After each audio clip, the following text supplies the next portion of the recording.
जीवित परमेश्वर की आज्ञाकारिता के वचन। गिनती की पुस्तक अध्याय 8।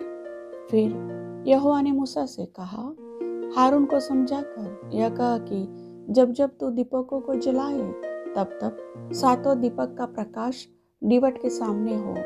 इसलिए हारून ने वैसा ही किया, अर्थात जो आज्ञा यहोवा ने मूसा को दी थी उसी के अनुसार उसने दीपकों को जलाया कि वे दीवट के सामने उजियाला दे। और दीवट की बनावट ऐसी थी, अर्थात यह पाए से लेकर फूलों तक गढ़े हुए सोने का बनाया गया था। जो नमूना यहोवा ने मूसा को दिखलाया था उसी के अनुसार उसने दीवट को बनाया। फिर यहोवा ने मूसा से कहा, इस्राएलियों के मध्य में से लेवियों को अलग लेकर शुद्ध कर। उन्हें शुद्ध करने के लिए तू ऐसा कर कि पावन करने वाला जल उन पर छिड़क दे। फिर वे सर्वांग मुंडन कराए और वस्त्र धोए और वे अपने को शुद्ध करे। तब वे तेल से सने हुए मेंढे के अन्न बलि समेत एक बछड़ा ले ले, और तू पाप बलि के लिए एक दूसरा बछड़ा लेना। और तू लेवियों को मिलाप वाले तंबू के सामने पहुंचाना और इस्राएलियों की सारी मंडली को इकट्ठा करना। तब तू लेवियों को यहोवा के आगे समीप ले आना और इस्राएली अपने अपने हाथ उन पर रखे। तब हारून लेवियों को यहोवा के सामने इस्राएलियों की ओर से हिलाई हुई भेंट करके अर्पण करे कि वे यहोवा की सेवा करने वाले ठहरे। तब लेवीय अपने अपने हाथ उन बछड़ों के सिरों पर रखे। तब तू लेवियों के लिए प्रायश्चित करने को एक बछड़ा पाप बलि और दूसरा होम बलि करके यहोवा के लिए चढ़ाना। और लेवियों को हारून और उसके पुत्रों के सम्मुख खड़ा करना और उनको हिलाने की भेंट के लिए यहोवा को अर्पण करना। इस प्रकार तू उन्हें इस्राएलियों में से अलग करना और वे मेरे ही ठहरेंगे। और जब तू लेवियों को शुद्ध करके हिलाई हुई भेंट के लिए अर्पण कर चुके, उसके बाद वे मिलाप वाले तंबू संबंधी सेवा टहल करने के लिए अंदर आया करे, क्योंकि वे इस्राएलियों में से मुझे पूरी रीति से अर्पण किए हुए हैं।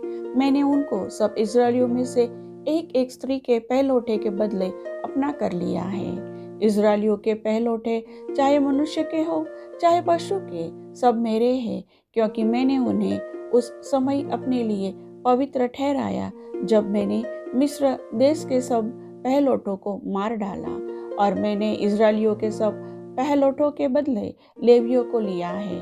उन्हें लेकर मैंने हारून और उसके पुत्रों को इस्राएलियों में से दान करके दे दिया है कि वे मिलाप वाले तंबू में इस्राएलियों के निमित्त सेवकाई और प्रायश्चित किया करें। कहीं ऐसा न हो कि जब इस्राएली पवित्र स्थान के समीप आए तब उन पर कोई महाविपत्ति आ पड़े।